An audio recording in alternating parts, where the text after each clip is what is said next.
चलिए शुरू करते हैं। वीडियो का पहला क्वेश्चन दिया है। इस वीडियो में पहला क्वेश्चन आ रहा है, उपनयन समारोह से क्या तात्पर्य है। तो इसका आंसर सी सही है। बच्चों के पवित्र जनेऊ धारण कराया जाता है। ठीक है, उपनयन जो होता है उसमें बच्चे को क्या कराया जाता है, जनेऊ धारण कराया जाता है। जनेऊ समझते हो, पवित्र धागा होता है जो गले में डाला जाता है। ठीक है, उसे कहते हैं उपनयन समारोह। याद रखना, बच्चों को पवित्र जनेऊ धारण कराया जाता है इस समारोह में। आगे दूसरा क्वेश्चन है, ये जीएस करा रहे हैं हम। ठीक है, यूपी पैट 20 अगस्त 2021 को होने वाला है। तो हमारे चैनल को सब्सक्राइब कर लीजिए, वीडियो को लाइक और शेयर कर दीजिए। हम प्रैक्टिस कराएंगे, ठीक है, यूपी पैट के एग्ज़ाम की। तो आप अच्छे वीडियो देखने के लिए हमारे चैनल को सब्सक्राइब कर लीजिए तथा अपने दोस्तों के साथ शेयर कर दीजिए। निम्न में से कौन सा उपवेद नहीं है। ठीक है, तो ये जो डी है, ये योग वेद कोई सा उपवेद नहीं। ठीक है, धनुर्वेद, शास्त्रार्थ और आयुर्वेद ये सब उपवेद हैं, लेकिन ये योग वेद कोई वेद नहीं है। तो इसका डी ऑप्शन सही है। अशोक के कौन से शिलाखे में ब्राह्मी लिपि का प्रयोग नहीं किया गया है। तो इसका ऑप्शन बी सही है। सहबाजगढ़ी, जो सहबाजगढ़ी का शिलालेख है उसमें ब्राह्मी लिपि का प्रयोग नहीं किया गया है। आगे विजयनगर साम्राज्य के संस्थापक थे। तो इसके फोर्थ का ए सही है, हरिहर राय। कौन से, हरिहर राय। तो आगे बढ़ता है क्वेश्चन नंबर 5। जलालुद्दीन मोहम्मद बिन किस नाम से प्रसिद्ध है। जलालुद्दीन मोहम्मद किस नाम से प्रसिद्ध था। तो जलालुद्दीन मोहम्मद जो उसका नाम था वो था अकबर। जलालुद्दीन मोहम्मद का जो नाम था वो अकबर था, यानी कि अकबर के नाम से वो प्रसिद्ध था। आगे क्वेश्चन है 6वां। निम्नलिखित में से किसने 1857 की विद्रोह को दबाने के लिए अंग्रेजों की सहायता नहीं की थी। तो इस 6वें क्वेश्चन बी सही है, अवध की बेगम हजरत महल ने। ठीक है, तो जो 1957 की क्रांति हुई थी उस विद्रोह में ग्वालियर के सिंधिया ने भी अंग्रेजों का साथ दिया था, हैदराबाद के निजाम ने भी अंग्रेजों का साथ दिया था और भोपाल की सिकंदरी बेगम ने भी अंग्रेजों का साथ दिया था। केवल जो अवध की बेगम हजरत महल ने अंग्रेजों का विरोध किया था। आगे बढ़ते हैं। अलीगढ़ मुस्लिम विश्वविद्यालय की स्थापना किसने की थी। तो इसका ऑप्शन ए सही है, सैयद अहमद खान। सर सैयद पूरा नाम इनका सर सैयद अहमद खान ने अलीगढ़ मुस्लिम विश्वविद्यालय की स्थापना की थी। आगे बढ़ते हैं क्वेश्चन 8वां क्वेश्चन आता है, अंग्रेजों से आज़ादी के लिए लड़ रहे भारतीयों द्वारा उठाई गई शपथ के वे सिर्फ भारतीय निर्मित सामानों विशेष रूप से कपड़े का उपयोग करेंगे को आंदोलन कहा गया। तो इसे 8वें का सी सही है, स्वदेशी आंदोलन। स्वदेशी आंदोलन में विदेशी वस्तुओं का बहिष्कार किया था, तो इसका जो ऑप्शन सी सही है, तो उसे स्वदेशी आंदोलन के नाम से जाना जाता है। आगे 9वां क्वेश्चन आता है, 1908 में खुदीराम बोस और प्रफुल्ल चाकी ने मुजफ्फरनगर में किस ब्रिटिश जज पर बम मारा एवं उसे मारने का प्रयास किया जो पहले कलकत्ता के मुख्य प्रेसिडेंसी मजिस्ट्रेट थे। तो 9 का क्वेश्चन बी सही है, किंग्स फोर्ड। किंग्स फोर्ड के ऊपर किसने, खुदीराम और प्रफुल्ल चाकी ने, खुदीराम और प्रफुल्ल चाकी ने 1908 में बम डाला था, तो उन्हें मारने की कोशिश की थी। आगे बढ़ते हैं। 9 क्वेश्चन तो हो चुके हैं हमारे कंप्लीट। हाँ, 10वां क्वेश्चन देखते हैं।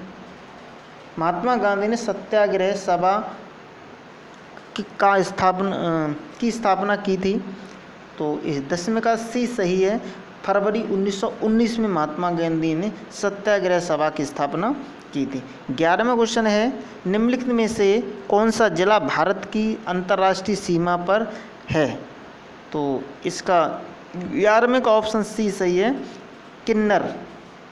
ठीक है, जो किन्नौर है वो कहाँ पर है, अंतर्राष्ट्रीय सीमा से मिलता है। आगे क्वेश्चन है, निम्नलिखित स्थानों में से एमरेल्ड द्वीप समूह के नाम से जाना जाता है। तो 12वें का ऑप्शन डी सही है। अंडमान निकोबार द्वीप समूह को एमरेल्ड द्वीप समूह के नाम से भी जाना जाता है। 13वां क्वेश्चन है, इनमें से कौन सा हिमालय या हिमाचल के संपूर्ण पहाड़ी रिसोर्ट्स में से एक नहीं है। तो 13वें का ऑप्शन ए सही है, बाणासुर। आगे बढ़ते 14वें क्वेश्चन की तरफ। सिपकीला दर्रा हिमालय की किस घाटी में स्थित है। 14वां क्वेश्चन है, ऑप्शन डी इसका सतलज घाटी में स्थित है। 15वां क्वेश्चन देखते हैं, पश्चिमी विक्षोभ जिस कारण उत्तर पश्चिम भारत में बारिश होती है उसकी उत्पत्ति स्थल है। तो 15वां क्वेश्चन सी सही है, भूमध्य सागर से ये पश्चिमी विक्षोभ उत्पन्न होते हैं। आगे क्वेश्चन है 16वां, न्यूनतम समर्थन मूल्य का निर्धारक है। तो इसका 16वां का ऑप्शन सी सही है, कृषि लागत एवं मूल्य आयोग। आगे क्वेश्चन की तरफ बढ़ते हैं। क्वेश्चन नंबर 17, पंचायती राज व्यवस्था की 3 स्तरीय संरचना है, इसमें कौन सी 3 स्तरीय प्रणाली के निम्न स्तर पर है।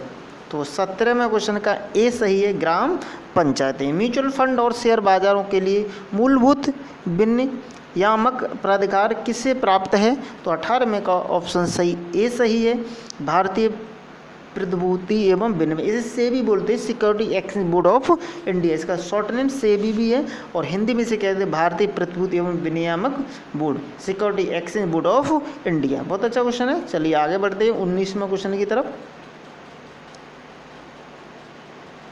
वाणिज्यिक बैंकों के दूसरे राष्ट्रीयकरण में बैंकों का राष्ट्रीयकरण किया गया था। तो 19वें क्वेश्चन का सी सही है। तो 6 बैंकों का राष्ट्रीयकरण किया गया था, यानी कि पहले 14 बैंकों का किया गया था, फिर 6 बैंकों का किया गया था, दोनों कुल मिला के 20 हो गई। फिर एक बैंक को मर्ज कर दिया गया था, 19 बैंकें रह गई थी राष्ट्रीयकृत बैंक।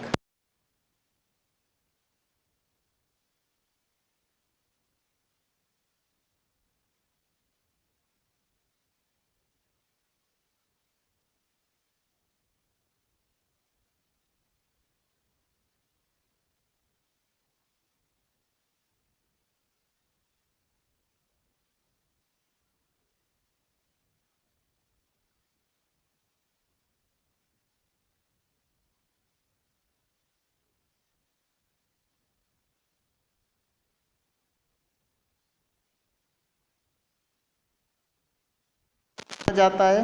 तो 21 का डी सही है, रूप विधान में संघीय और भावना में एकात्मक। तो इसका ऑप्शन डी सही है। आगे, भारतीय संविधान का कौन सा अनुच्छेद कानून के समक्ष समानता प्रदान करता है। 22 का क्वेश्चन बी सही है, अनुच्छेद 14 समानता प्रदान करता है। किसके संविधान कौन सा अनुच्छेद कानून के समक्ष समानता प्रदान करता है।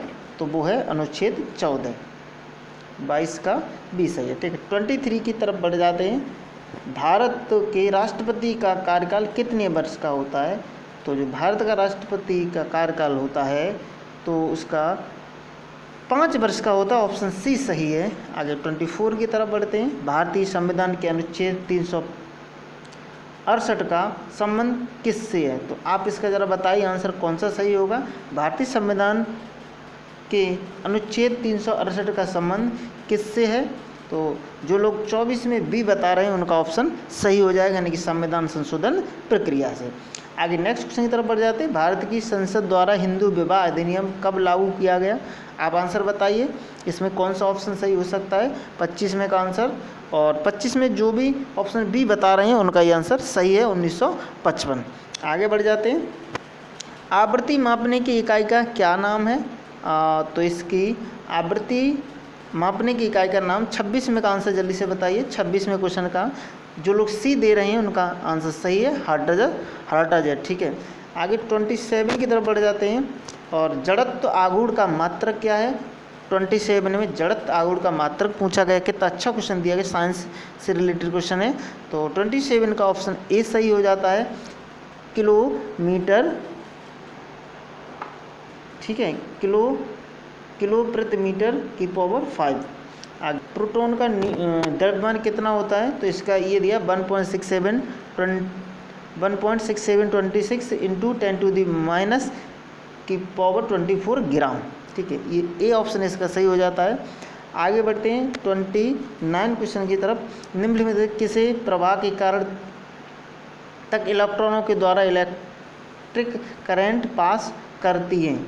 29 का आंसर सही हो जाता है बी, धनात्मक और ऋणात्मक आयन। तो हमारा एक क्वेश्चन बचा है इसमें। 30 क्वेश्चन देख लेते हैं, ऊपर दिया हुआ है 30 क्वेश्चन। ओके ओके ओके, ये रहा। एंटोमोलॉजी का संबंध किससे है? एंटोमोलॉजी का संबंध पूछा गया क्वेश्चन नंबर 30 में, तो ये बायोलॉजी से संबंधित क्वेश्चन है। ठीक है, तो साइंस इसका क्वेश्चन नंबर 30 का सी सही है, कीट से। एंटोमोलॉजी में कीटों का अध्ययन किया जाता है। ठीक है, इसके बाद ये हमारा मैथ शुरू हो जाता है। ठीक है, मैथ अगली साइड में प्रैक्टिस कराएंगे हम। पहले आप इसको वॉच कीजिए, अपने दोस्तों के साथ शेयर कर दीजिए। हम पेट की पूरी सीरीज कराएंगे, सारी प्रैक्टिस सेट आज से पूरे सारे विषय के लिए एक वीडियो डालेंगे डेली। तो आप हमारे चैनल को सब्सक्राइब कर लीजिए और वीडियो को लाइक कर दीजिए। चलिए, थैंक यू फॉर वॉचिंग। मिलते हैं नेक्स्ट वीडियो में।